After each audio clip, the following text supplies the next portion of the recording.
राजा इंद्रधुम्न जो सपरिवार नीलांचल सागर के पास रहते थे, उनको समुद्र में एक विशालकाय लकड़ी दिखाई दी। राजा ने उस लकड़ी को देखकर सोचा कि क्यों न इससे विष्णु जी की मूर्ति का निर्माण कराया जाए। राजा के मन में जैसे ही ये ख्याल आया, राजा के सामने एक वृद्ध बढ़ई के रूप में विश्वकर्मा जी प्रस्तुत हो गए।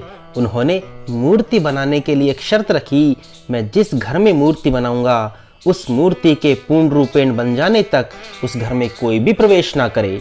राजा ने उनका यह आग्रह मान लिया।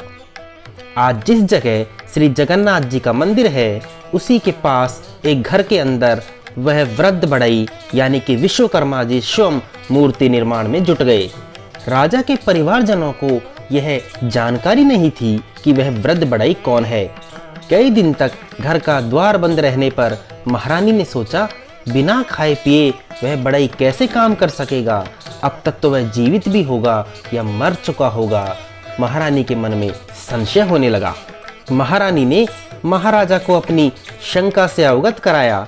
महाराजा के द्वार खुलने पर वहां कोई वृद्ध बढ़ई नहीं मिला, लेकिन उसके द्वारा अर्धनिर्मित श्री जगन्नाथ, सुभद्रा तथा बलराम की लकड़ी की मूर्तियां मिली। महाराजा और महारानी दुखी हो उठे, लेकिन उसी क्षण दोनों ने आकाशवाणी सुनी, व्यर्थ दुखी मत हो, हम इसी रूप में रहना चाहते हैं। मूर्तियों को द्रव्य आदि से पवित्र कर स्थापित करवा दो। आज भी वे अपूर्ण और अस्पष्ट मूर्तियां पुरुषोत्तमपुरी की रथ यात्रा में मंदिर में सुशोभित और प्रतिष्ठित हैं।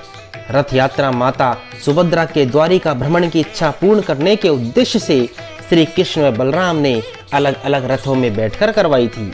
माता सुभद्रा के नगर भ्रमण की स्मृति में यह रथ यात्रा पुरी में हर वर्ष आयोजित होती है।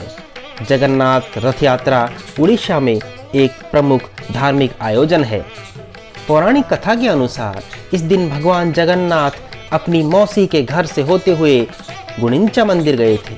हालांकि भगवान जगन्नाथ वहां अकेले नहीं, बल्कि अपनी बहन सुभद्रा और बड़े भाई के साथ गए थे। यह दिन अब हर साल जगन्नाथ रथ यात्रा के साथ मनाया जाता है, जहां भगवान की मूर्ति अपने दो भाई बहनों के साथ रथ पर विराजमान होती है। भक्तों द्वारा भगवान का आशीर्वाद लेने के लिए उनके पास जाने के बजाय भगवान स्वयं श्रद्धालुओं को आशीर्वाद देने के लिए गर्भगृह से बाहर आते हैं।